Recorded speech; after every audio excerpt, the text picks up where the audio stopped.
Buenas tardes para todos y todas las personas que se conectan por medio de nuestra transmisión en YouTube, ¿cierto? Para nosotros es un placer presentarles el tercer ciclo de charlas sobre ciencia y tecnología aeroespacial.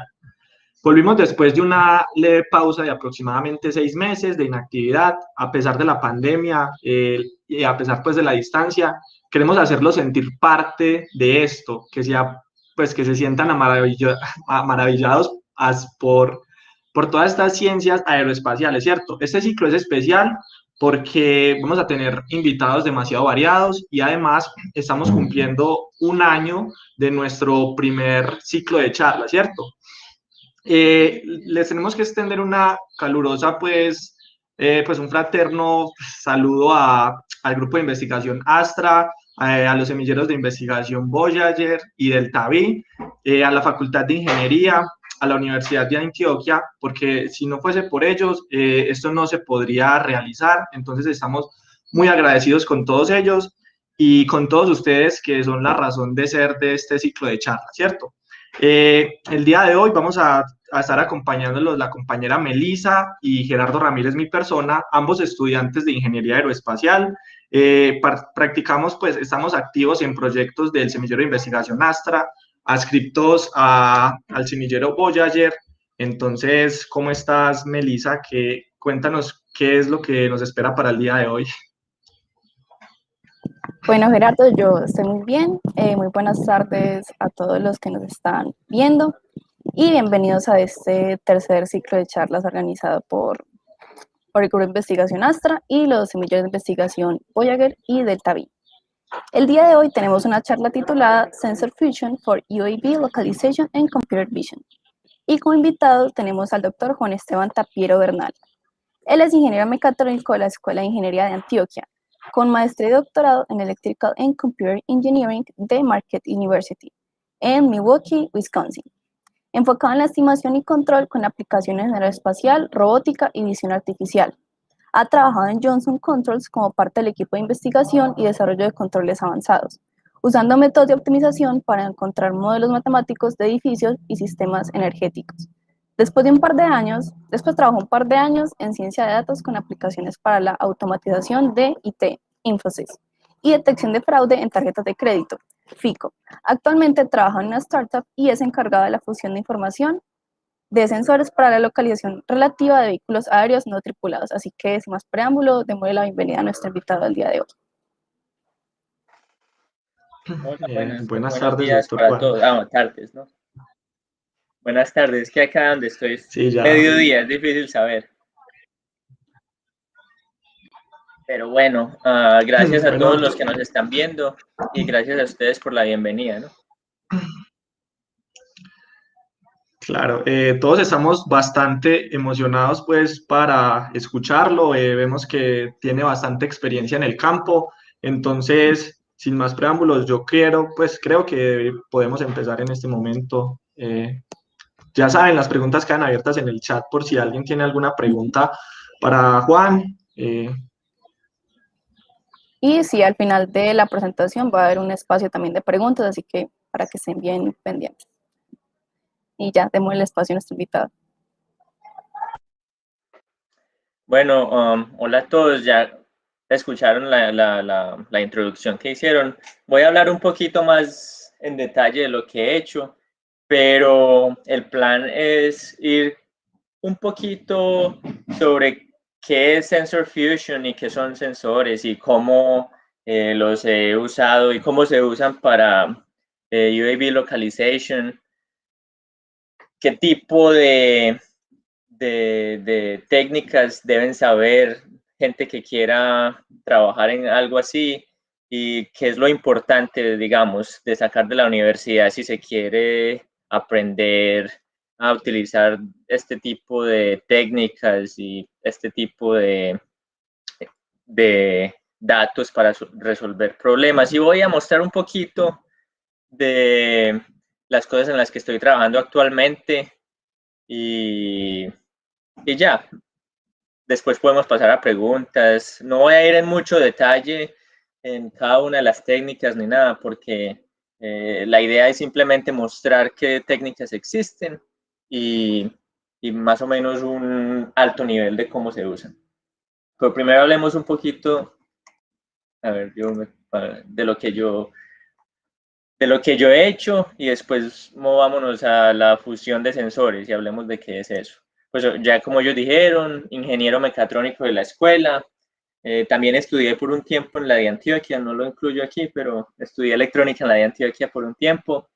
Después me fui para Estados Unidos a hacer mi maestría y mi doctorado en Electrical and Computer Engineering, y normalmente me estaba trabajando con un profesor que era ingeniero aeroespacial, y la mayoría de las aplicaciones que hice en esa época al principio eran enfocadas en aeroespacial, entonces por eso estaba hablando de reentrada atmosférica y aplicaciones para estimar las trayectorias de vehículos entrando en la atmósfera.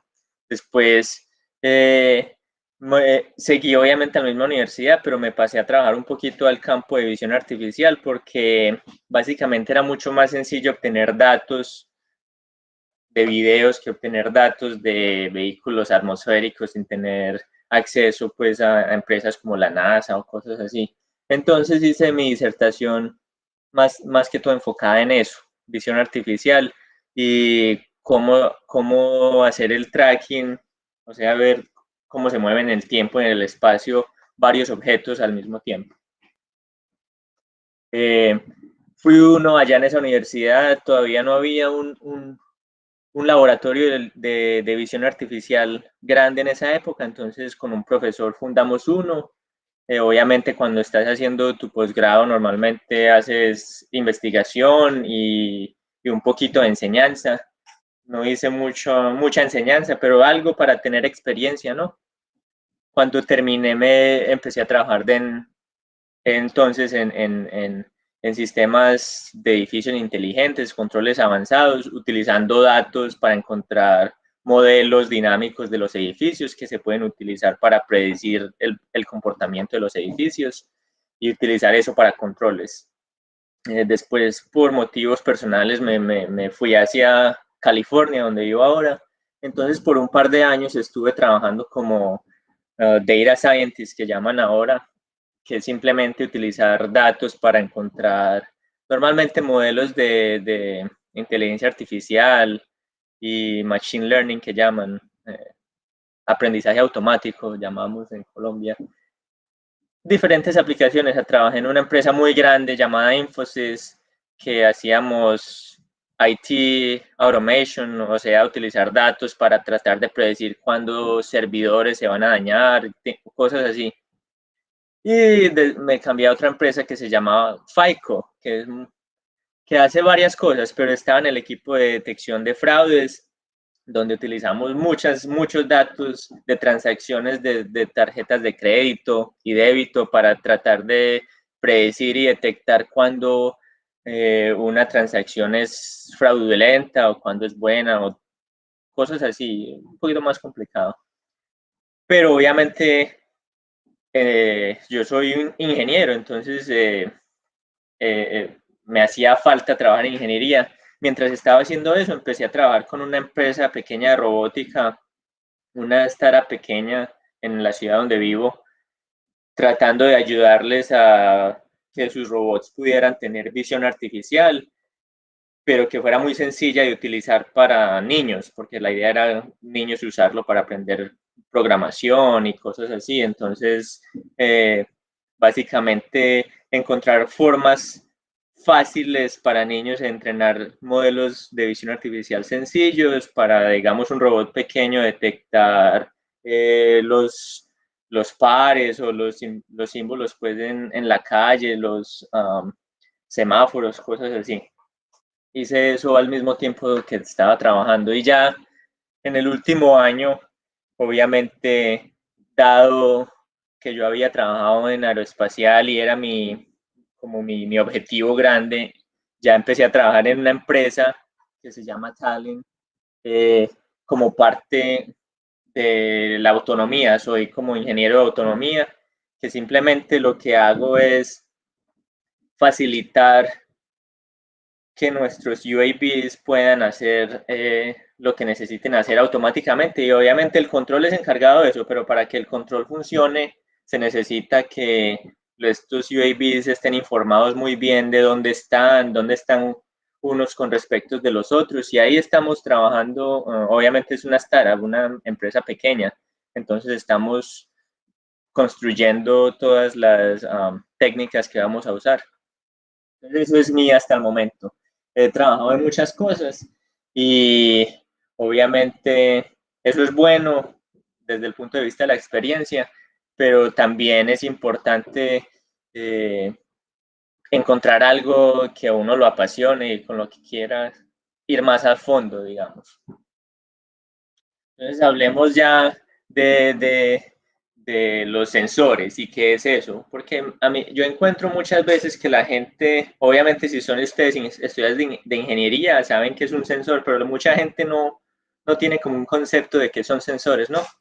Y de qué es saber qué está pasando en un sistema en cada momento. Entonces, ¿qué es Sensor Fusion? Sensor Fusion es usar sensores simplemente dispositivos mecánicos o electrónicos que te dan información acerca de qué está pasando en una partícula, en una situación particular y una variable particular de un sistema.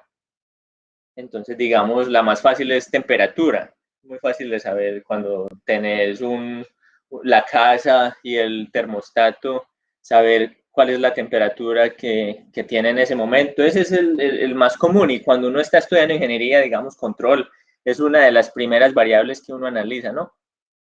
Pero hay muchos tipos de sensores ya en esta época. Cámaras, sensores inerciales, o sea, acelerómetros, giróscopos, todo ese tipo de información, todos son sensores. El problema con los sensores es que todos los sensores tienen ruido o tienen momentos en el que fallan, tienen momentos en el que te dan medidas erróneas. Y entonces Sensor Fusion es utilizar estos sensores que tienen todos sus problemas para saber cuál es el estado más aproximado a lo real de un sistema en cualquier punto de tiempo, sin importar, o hacerlo estable a todas estas fuentes de error de medida. ¿Y qué es el estado? En realidad el estado es una decisión muy personal cuando se viene a esta ingeniería. El estado es encontrar una representación matemática normalmente en donde puedes saber cuál es la relación entre las diferentes entradas y salidas de tu sistema. Ese es el estado. Puede ser muy sencillo, como en el control regular que se trabaja en ingeniería electrónica o de procesos, que es un PID o un P, que tenés una función de transferencia. Ese es el estado, saber encontrar cuáles son los valores de las entradas y las salidas. Normalmente cuando uno está en teoría en la universidad trabajando con esto, uno asume que la información que tenés es válida siempre, pero en la vida real hay muchas fuentes de error que hacen que estos controles no funcionen como uno esperaría, ¿no? Entonces aquí es donde Sensor Fusion tiene que ser utilizada. Y hay muchas cosas para saber que hay que saber antes de inclusive poder hacer Sensor Fusion. Desde mi punto de vista y mi entrenamiento de posgrado, hay varias formas de hacer Sensor Fusion, ¿no? Hay varias técnicas que son utilizadas en la industria, ahora en vehículos autónomos de todo tipo, carros, así tipo Tesla, y UAVs de todo tipo, drones, todos adentro tienen alguna técnica que permite utilizar todos los sensores que hay en el vehículo para encontrar una representación del estado que permita que funcione bien. Entonces las técnicas clásicas son Kalman filters, que es ahorita voy a mostrar un ejemplo de cómo funciona, pero básicamente es dividido en dos puntos, donde vos tenés un modelo que representa tu sistema y sensores que vienen dentro del vehículo o por fuera, y a cada instante de tiempo que hay información entrando al sistema, se utiliza esto para hacer un update de dónde está. Entonces es dividido en dos. Hay que tener un modelo para predecir cómo se va a funcionar, cómo el sistema va a evolucionar cuando no hay datos, y otra parte que nos permite integrar nuevos datos dentro de este sistema para mejorar el conocimiento. Entonces, Kalman filters, y como saben, en ecuaciones diferenciales pueden haber ecuaciones diferenciales lineales y no lineales, entonces ahí es donde vienen diferentes variaciones. Están las variaciones no lineales, donde hay que aproximar el sistema, digamos, hacer linealización, o se utilizan estos sistemas no lineales para hacer la predicción. Y hay otro tipo que es distinto, que es Sequential Monte Carlo Methods, que es un juego de números. Tenés un modelo otra vez, pero como sabes ciertas características del error de tus sensores, de cómo este ruido se comporta, se utiliza esto para hacer sampling en probabilístico, y se utilizan todas las posibles representaciones del estado del sistema y todas las posibles representaciones de los sensores para sacar un comportamiento promedio, digamos. Obviamente, la aplicación de esto depende si vas a hacer análisis que no es en real time o que es en real time, para saber qué tipo de técnica vas a usar, ¿no? Porque obviamente algo como un dron o un UAV normal necesita moverse en tiempo real, pero si vas a reconstruir la trayectoria de algo, pues obviamente puedes utilizar técnicas que no son real time. De ahí viene a cómo se escoge cada una de las técnicas. Este es el ejemplo, obviamente se ve mucha matemática ahí, pero es un poquito más sencillo de lo que uno piensa. Tenés un estado inicial de tu sistema, el estado puede ser velocidad, posición, aceleración, digamos, otros parámetros que no se conocen, con tal de que puedas encontrar un modelo, que es este modelo, que diga cómo evoluciona en el tiempo. Se puede utilizar una técnica de estas. Y esto es covarianza.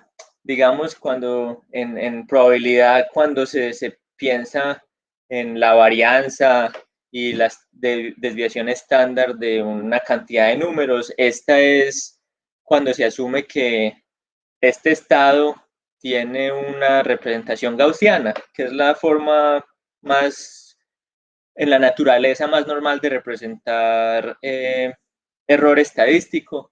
Entonces, ¿cómo evoluciona esto con el tiempo? Y la innovación es cuando tenés una medida nueva, datos que están llegando de tus sensores, cómo se integran con el estado para mejorar, ¿cómo se dice? ¿Cómo lo digo? Para hacer un acercamiento mejor al estado de tu sistema en ese momento. Y se hace para el estado y obviamente para la evolución de la covarianza de esa gaussiana que asumiste. Sí, entonces hay que saber varias cosas antes de poder utilizar uno de estos modelos, obviamente. Y si usted ensaya con sensores sin hacer ningún tipo de fusión de los sensores o de hacerle un filtrado a los datos, si intenta utilizar controladores así, se va a encontrar que es muy posible que por falta de sensores o todo este ruido entre a posiciones que son inestables de tu sistema. Entonces, por eso es muy importante hacer algo así antes de incluso utilizar todos los datos. Y esto tiene aplicaciones para visión artificial o para sistemas físicos de todo tipo, es independiente de la aplicación. Es una teoría muy potente que, con tal de que vos puedas encontrar una relación de tus datos y tus sensores, la puedes usar. Y obviamente aquí ves que se ve que A y B son matrices que no dependen de nada. Aquí la asunción es que tu sistema se está moviendo de forma lineal, ¿no? Obviamente eso es un poquito débil y por eso existen las formas de hacerlo no lineal o con más datos. Entonces, ¿cuáles son los conceptos importantes? Está el modelamiento de sistemas, que es ecuaciones diferenciales y las ecuaciones en diferencias.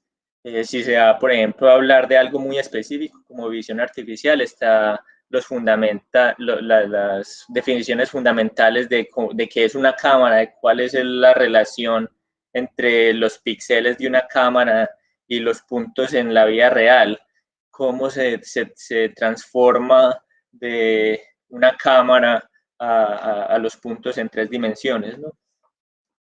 Ahí viene cosas de la álgebra lineal, matrices ortogonales y ortonormales, que cuando vean o si han visto álgebra lineal encontrarán eso, espacios vectoriales, y obviamente, como he hablado, de que todo esto tiene un comportamiento probabilístico. Probabilidad es una de los ejes centrales de esto. Entonces, System Modeling o modelamiento de sistemas, porque hay que poder encontrar una forma de predecir, por lo menos mientras no hay información, cómo evoluciona tu sistema. Álgebra lineal, pues eso obviamente es las bases de todo esto. Y la probabilidad, que es cuando ya uno tiene algo como esto organizado, pues no se ve probabilidad, pero la forma de llegar a probar que esto realmente está haciendo lo que vos querés, ahí es donde la probabilidad viene a entrar en juego. Hay que modelar, hay que mirar si el ruido de los sensores tiene la probabilidad que vos esperás, si el error se comporta como vos pensás y algo así. Y algo, por ejemplo, ya cuando se viene a cosas más específicas como aplicaciones aeroespaciales, entonces ya tenemos cosas que hay que saber muy específicas, como cuáles los sistemas de referencia que se deben usar o que se usan normalmente para hacer esta representación de los sistemas dinámicos en UAVs o en aviones incluso, ¿no? Entonces ahí es donde se habla de los sistemas de referencia basados en el centro de la Tierra, los sistemas de referencia en la superficie, que es la latitud y longitud, ¿no? Y otros sistemas locales a cada UAV o avión, que es entonces el north east down, donde se debe saber cuál es el ángulo con respecto al norte del planeta, y con respecto a eso ya se pueden representar muchas de los movimientos que vas a utilizar para hacer ese tipo de predicciones de qué va a pasar en el futuro.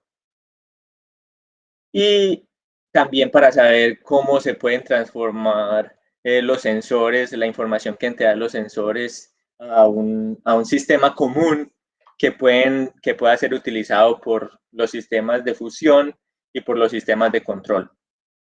Y ahí es donde algo como el álgebra lineal entra mucho en contacto, porque todo esto se representa con matrices, ¿no?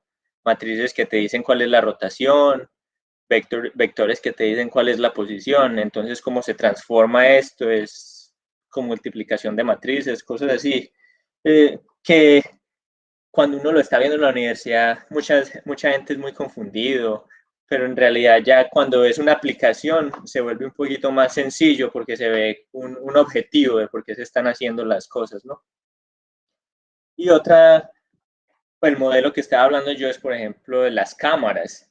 Digamos que un UAV tiene una cámara, pero la cámara tiene un sistema de referencia propio, entonces hay que saber cómo encontrar los puntos en el mundo, cómo se trasladan a lo que ve la cámara y cómo se traslada esto a donde la cámara está. Y también hay que transformar la cámara, digamos que la cámara está en el avión, cómo se transforma de la cámara al avión para poder utilizar estos datos de una manera que sirva. Obviamente, la mayoría de las aplicaciones que se ven de visión artificial ahora no son para aplicaciones de precisión. Aquí estoy hablando en este momento es para aplicaciones donde hay que saber dónde están las cosas. Muchas veces cuando se ve que las cámaras solo detectan un carro o detectan los pares y siga, en las aplicaciones que se ven en Python, así que puedes encontrar en Internet, no hay mucha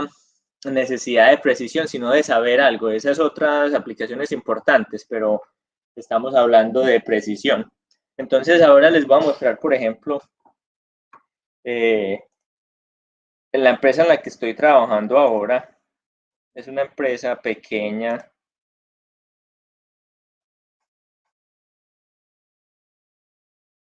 Que ya les muestro. Que es nuestro objetivo.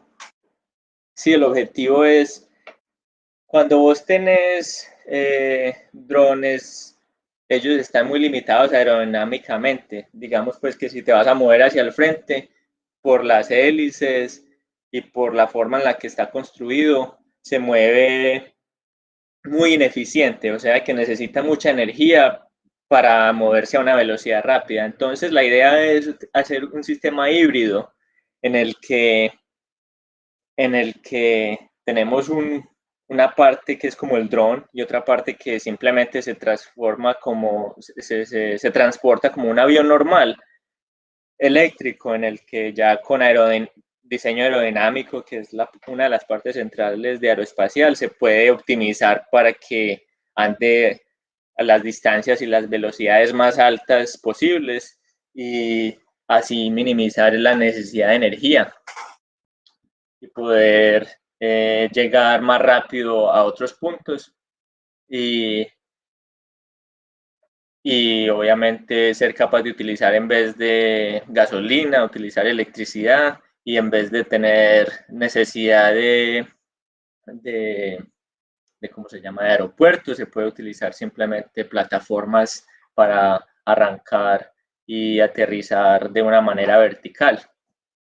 Entonces, hay varios, ¿cómo se dice?, challenges, hay varios problemas muy difíciles de resolver. Uno de estos es eso que ven en este momento. Para que se unan hay que tener muy buen control y saber muy bien cómo están posicionados los vehículos uno con respecto al otro.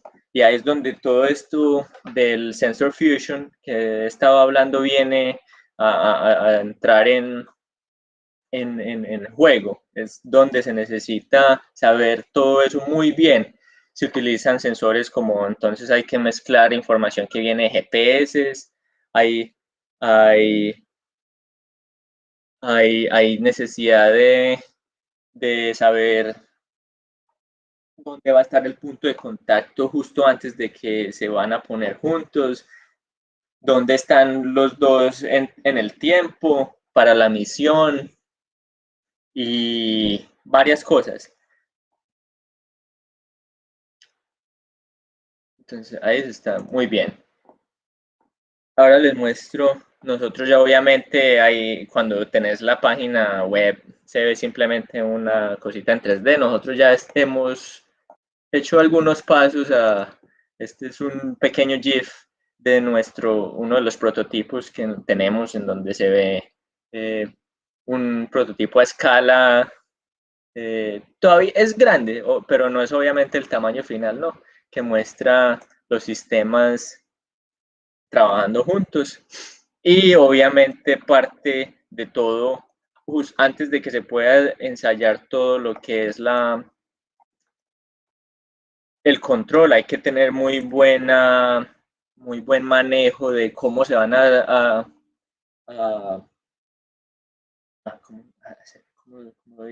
comportar los sistemas cuando estén juntos. Entonces es muy importante trabajar en simulaciones y diferentes formas de ver qué pasa. Por ejemplo, esta es una simulación que tengo donde está el vehículo de arriba y el vehículo inferior, van volando hacia el mismo lugar. Y para ver cómo, dado el ruido de los sensores, cómo puedo ver cómo se comportan y cómo se ve la vida real en este es la realidad de la simulación, cómo se ve con, yo les muestro aquí, entonces, los que son líneas, empecemos de ahí, este es lo que pasó en la vida real, digamos, exactamente cuál era la distancia en las 3 dimensiones entre los 2 vehículos. Esto es lo que dijeron los sensores, digamos, el GPS, los GPS. Obviamente se ve un error muy grande y como necesitamos tanta precisión, no sirve simplemente utilizar los GPS así para decir, listo, ya estamos cerquita, porque puede haber, necesitamos precisión de centímetros y aquí puede haber una diferencia de un par de metros, ¿no? Entonces, eso no sirve.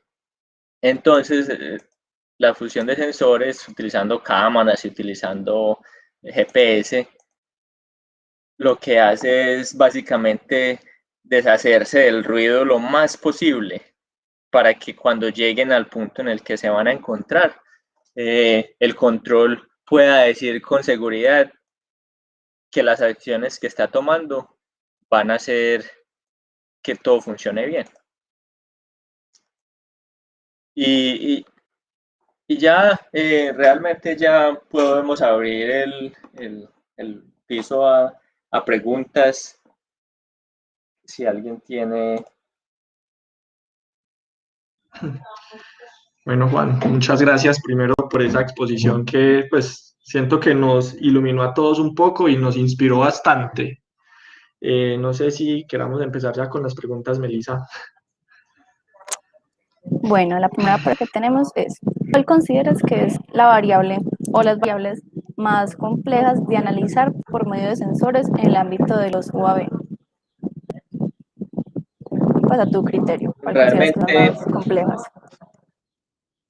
depende. Pues digamos posición es muy fácil de conocer, dados los sensores que hay, pero posición con precisión es muy distinto, ¿sí? Coger tu celular y el GPS, saber dónde estás es fácil, pero el error que hay es de 3 metros, 2, 3 metros. Entonces, es fácil hasta un punto, pero cuando ya se quiere saber de precisión, algo como la posición es muy, muy difícil de saber exactamente, porque hay varios sensores que se pueden utilizar, pero cuando haces la integración de estos sensores, el error crece, digamos, acelerómetros, cuando los utilizas para hacer integración y encontrar la velocidad, el error crece mucho, lo integras para encontrar la posición, el error crece mucho más. Entonces, algo como posición es muy difícil. Y también los ángulos, la orientación.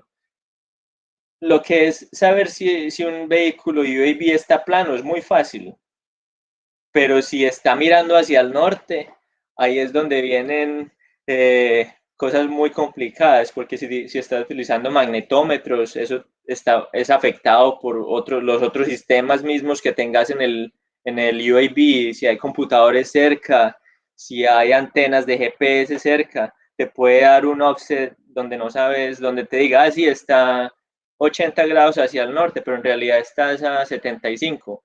Y cuando estás hablando de precisión, eso, digamos, te estás moviendo a 10 metros por segundo. Cuando llegue donde quería ir, en vez de estar donde quiere ir, está como a 5 metros. Entonces, posición y los ángulos, sobre todo el heading que llaman, son de los más complicados. Ok, muchas gracias. Bueno, Gerard puede proceder con la siguiente pregunta. Muchas gracias. Tenemos otra pregunta por acá del chat de YouTube, ¿cierto? Para un proyecto que usa tecnología COTS y agricultura de precisión con drones, ¿qué tipos de cámaras recomienda, cierto? El ejemplo que sugieren ahí, si se quiere determinar los niveles de vegetación y composición del suelo. Pues realmente ya esos son juegos de datos, digamos. Pueden ser cualquier tipo de cámaras.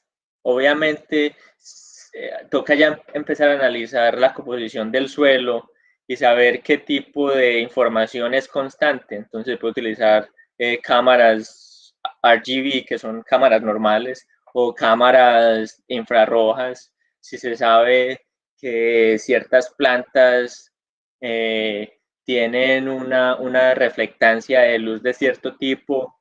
Se puede utilizar ya lo que es Machine Learning, donde se hacen bases de datos de las distintas plantas y se utiliza para entrenar un modelo donde ya tus cámaras pueden saber qué es a lo que están mirando. Obviamente, si las cámaras se van a utilizar para el posicionamiento también, tiene que ser cámaras que sean muy fáciles o que ya vengan listas con calibración, o sea, que te den las matrices que representan la cámara.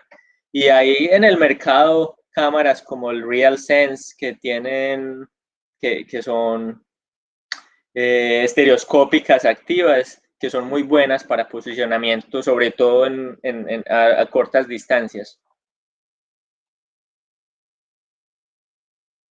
Entonces, sí, algo así, realmente cualquier cámara, depende de qué información tengas antes de hacer el proyecto.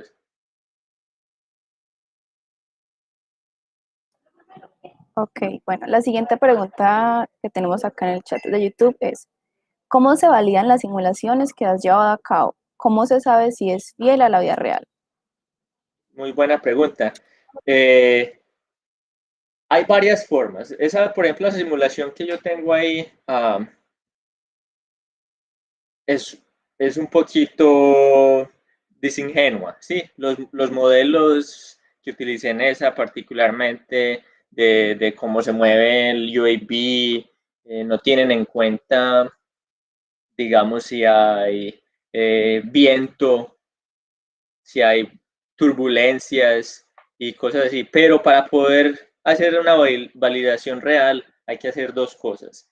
Hacer vuelos de prueba que, por ejemplo, en el caso de que queramos que se unan, se pueden hacer simplemente tripulados los vuelos, o no tripulados, sino con un piloto, y tomar esos datos y comparar con qué tipo de resultados tenés de tus algoritmos, comparar eso con las simulaciones.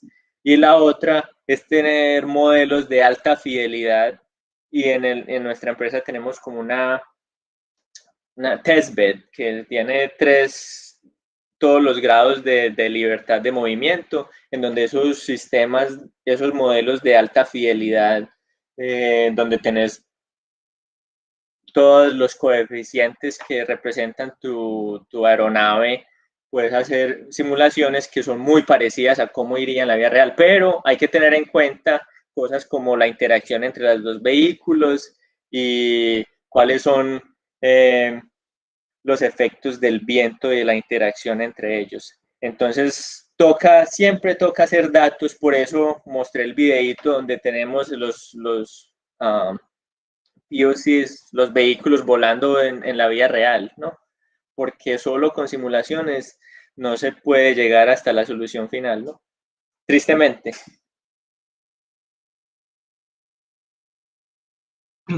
Vale, esta pregunta va un poquito más enfocada a lo que haces actualmente, ¿cierto? Nos preguntan que, pues, conocer un poquito más acerca de la empresa en la que trabajas, cómo inició, cómo se financian y qué tipos de contratos han conseguido y cuánto tiempo llevan, pues, ejecutándolos.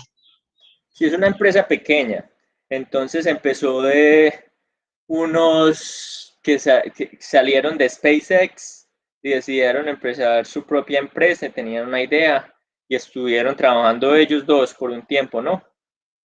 Entonces, ahí, después de que ya empezaron a trabajar con YC Combinator, que es como una especie de escuela que le ayuda a startups que son buenas a conseguir inversores y cosas así, encontraron suficiente capital para empezar a contratar gente. Yo fui el primer empleado. Entonces, ahí vamos creciendo, pero entonces, y para mantenerse, obviamente, la cosa en Estados Unidos, donde trabajamos, es que hay formas muy buenas de conseguir funding del gobierno, digamos, trabajar con la Fuerza Aérea y con la Naval. Hay una cosa llamada SBIRs, que son una especie contratos de investigación.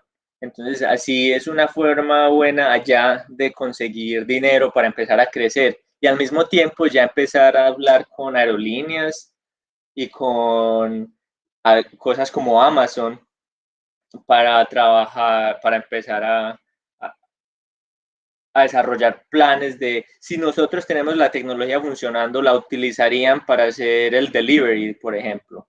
Entonces, es una mezcla de capital del gobierno y inversores privados que están interesados en utilizar la tecnología. Y entonces, obviamente, todavía no tenemos productos grandes porque tenemos que probarles a todos nuestros inversores que lo que estamos haciendo funciona bien. Y vienen otras cosas que antes de poder, cuando ven en las noticias que tal empresa tiene un avión que es supersónico, lo tienen diseñado, ¿no? Todavía no existe. Entonces, ahí es donde viene una fase. En esta época hay muchas empresas que están trabajando en problemas similares y está todo el hype de que funciona, pero en realidad están casi todas, mejor dicho, prácticamente todas en fase experimental.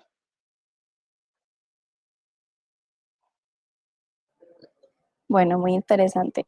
La siguiente pregunta va ligada con el ámbito académico y el ámbito laboral.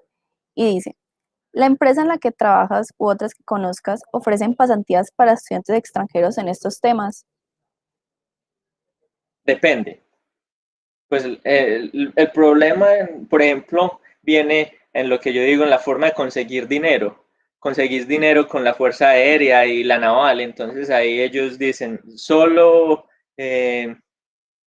personas de residentes o ciudadanos pueden trabajar por cuestiones de seguridad. Entonces es muy difícil entrar a esos ámbitos, sobre todo en empresas pequeñas que son fundadas por el gobierno para estudiantes internacionales. Ya si fuera estudiantes nacionales es mucho más sencillo. Ese es el problema, ¿no? Y hay otras empresas que tienen partes que son más privadas completamente, que no tienen ningún gobierno, dinero del gobierno, para eso sí se puede conseguir. Pero digamos que la NASA o todas ellas, lastimosamente, y porque así perdemos, empresas como la mía, perdemos mucha gente que es muy buena, se necesita ser por lo menos residente americano. Sí, es un tema bastante complejo para nosotros los que venimos de estas tierras, ¿cierto?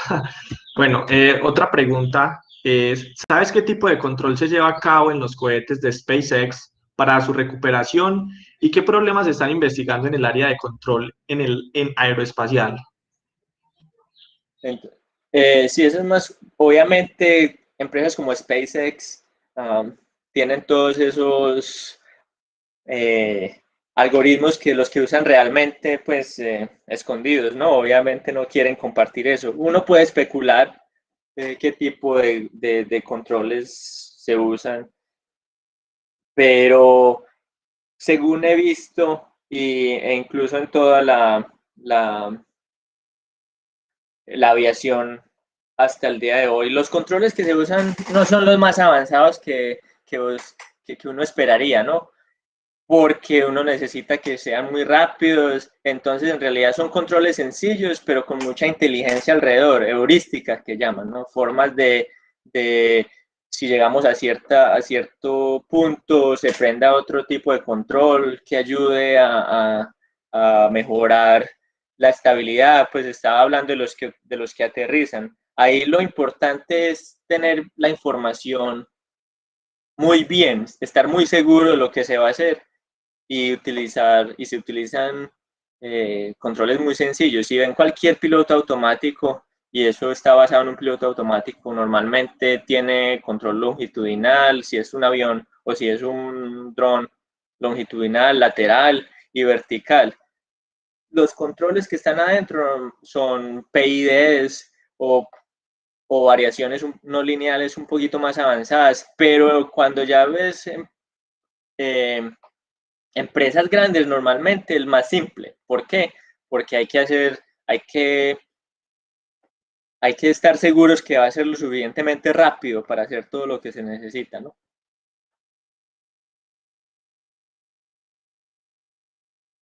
Ok, Ahí qué veo interesante. otra. La siguiente pregunta, qué pena, te interrumpí. No, ahí están mirando preguntas. Bueno, digo, ok. Bueno, preguntan por acá, ¿qué softwares amigables al usuario hay para comenzar en Computer Vision? Ahora Computer Vision, o depende de qué estás hablando, ¿no? Si se está hablando de reconstrucción en 3D, que es una parte, o si hablando de detección de objetos y Machine Learning, con cualquiera, Python y sus diferentes librerías vienen listas casi que para utilizar fuera de la caja. Están librerías como TensorFlow, PyTorch, en la que simplemente siguiendo un blog o cualquier, ¿cómo se llama este? Sí, cualquier ejemplo es muy fácil tenerlos funcionando y ya después de que uno los hace funcionar, es muy fácil hacerlos, mejorarlos para uno mismo, ¿no? Entonces yo digo que aprender un poquito de Python, que es uno de los lenguajes de programación más sencillos, con eso y librerías como PyTorch y TensorFlow se puede hacer de todo en esta época, ¿no? Y otras como OpenCV, que también está en Python, para hacer ya cosas más sencillas como detección de colores o calibración de cámaras, inclusive detección de tags y cosas así. Yo digo que aprendan Python, si quieren jugar con visión artificial así fácil, Python y librerías, y no, es muy fácil. Listo, Juan. Por acá tenemos creo que una última pregunta. Es algo que comentabas hace un momento, ¿cierto? Nos contabas que la razón de utilizar cámaras es disminuir el error que pueden tener otros sensores. Sin embargo, ¿qué tanto tiempo se sacrifica en procesamiento? Ya que el procesamiento de imágenes puede llegar a ser un poquitico más lento que el procesamiento de otro tipo de datos. Sí, obviamente en esta época eso es verdad, pero digamos que tenés un UAV así grande como el de nosotros, entonces hay suficiente espacio para tener varios computadores, entonces ahí es donde viene el diseño de la aviónica también, sí, digamos, por ejemplo, que tenés un computador donde se hace la mayoría de las computaciones sencillas, tener, coger los datos, enviarlos alrededor, la comunicación, y otro que tenga, digamos, GPUs, en donde se puede hacer la parte de visión artificial lo más rápido posible. Obviamente, la otra forma de hacer eso es diseñar el sistema en una forma en la que las imágenes sean lo más sencillas posible.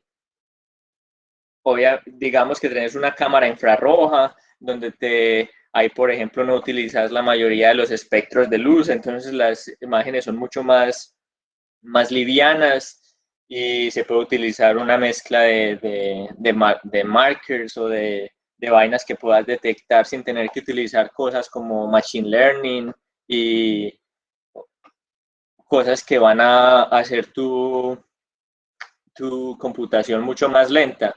OpenCV, digamos, por ejemplo, en C++, que es normalmente para vehículos de verdad es lo que utilizas, se puede hacer que detecte una cosa en particular, una imagen en 0.2 milisegundos sin utilizar la GPU en esta época. Entonces, eso era una limitación muy grande cuando yo empecé a trabajar en cosas de estas hace 10, 15 años, pero ahora con cosas como la Jetson y otras computadores embebidos es muy fácil hacer eso, no, hacer eso sin tener que preocuparse por la computación.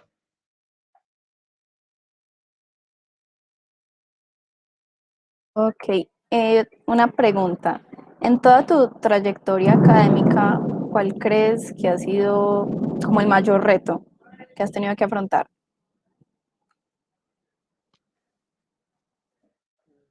Sí, digamos que cuando en el pregrado obviamente es muy guiado, ¿sí? Vos vas en una trayectoria donde tenés este tipo de clases que tenés que tomar, los proyectos que te pongan en las clases y listo. Pero cuando estás en el posgrado se complica un poquito en el sentido de que ya, digamos, para el doctorado tenés que tener una idea de qué vas a tratar de solucionar. Ahí es donde es el reto más grande que yo he encontrado, ¿no? Encontrar una idea que es lo suficientemente original para poder ser considerado parte de una disertación. Entonces, para mí, la parte académica, así uno no sea un genio, puede estudiar lo suficiente como para hacer todo y los exámenes de calificación, que es parte del doctorado, pero encontrar la idea que te permita escribir tu disertación o tu tesis, esa es la parte más complicada, sobre todo ahora que la explosión de ideas es tan grande, encontrar algo que sea original y que no sea una copia es lo más difícil. Y incluso ya si uno se fuera por la academia como profesor, hacer papers y todo eso, encontrar estas ideas, ahí es donde está el reto más grande, ¿no? Claro, Juan. Una última pregunta sobre los lenguajes de programación, ¿cierto? Nos preguntan qué tipo de lenguaje es más utilizado, C o C++.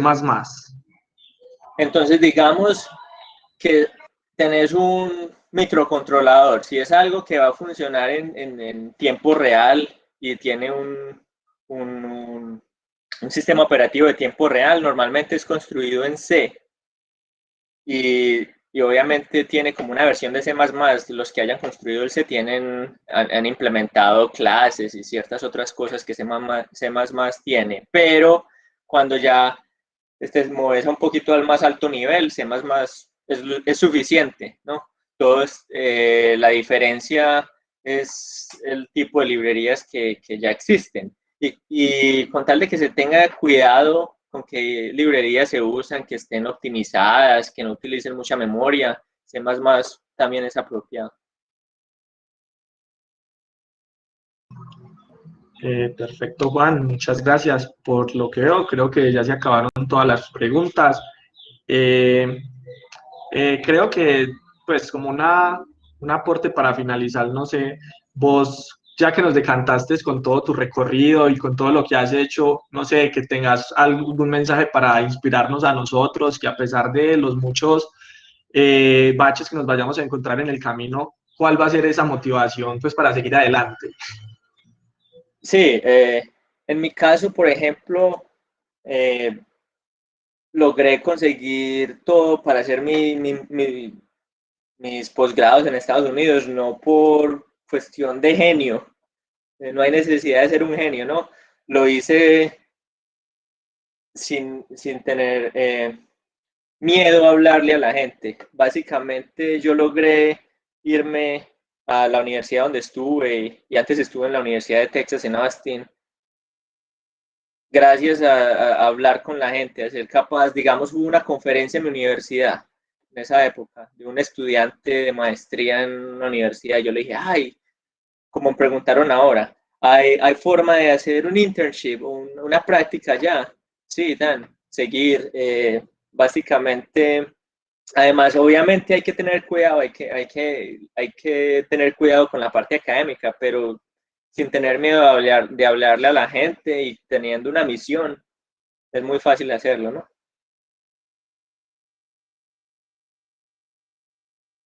Bueno, por acá la pregunta ñapa. ¿Crees que las computadoras cuánticas revolucionarán el tema de la visión por computadora en cuestión de velocidad?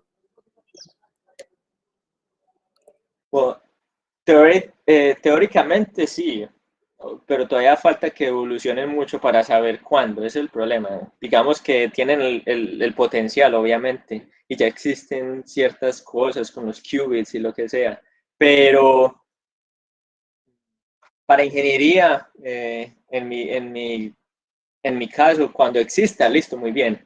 Existe la posibilidad de que mejoren todo lo de la visión artificial, pero ahora eso es solo un potencial, ¿no? Falta un poco para poder saber si se va a poder llegar al sistema de computación embebida que tenemos ahora, pero cuántica.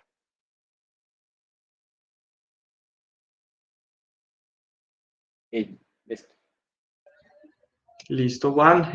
Por lo que veo, eso ahora sí es todo. Muchísimas gracias por acompañarnos en la charla el día de hoy. De verdad, pues creo que hablo por todos. Es un tema bastante interesante, un tema que nos compete pues a todas las personas que estamos involucradas en el tema de la ciencia y la tecnología aeroespacial. Entonces, reitero los agradecimientos. No sé si mi compañera Melissa tenga algún comentario más que agregar. Bueno, otra vez muchísimas gracias al Grupo de Investigación Astra y a los semilleros Voyager y Delta V. Y recuerden seguirnos en nuestras redes sociales. Aparecemos en Instagram como @AstraUDA, @Voyager_UDA y @DeltaV_UDA. Y en Facebook aparecemos como Astra, Universidad de Antioquia, Semillero de Investigación Voyager y Semillero de Investigación Delta V. Ya saben, para que nos sigan. Y también para que no se pierdan la charla de la próxima semana, que va a ser de geología planetaria, va a estar muy chévere. Muchísimas gracias a todos. Esperamos que les haya sido de su agrado y recuerden, este es el primer sábado del ciclo de charlas. Vamos hasta el 3 de julio, todos los sábados a las 2 p.m. Quedamos atentos pues a las difusiones, pero como dijo la compañera, la próxima charla va a estar bastante interesante, geología planetaria. Nos vemos. Muchas gracias.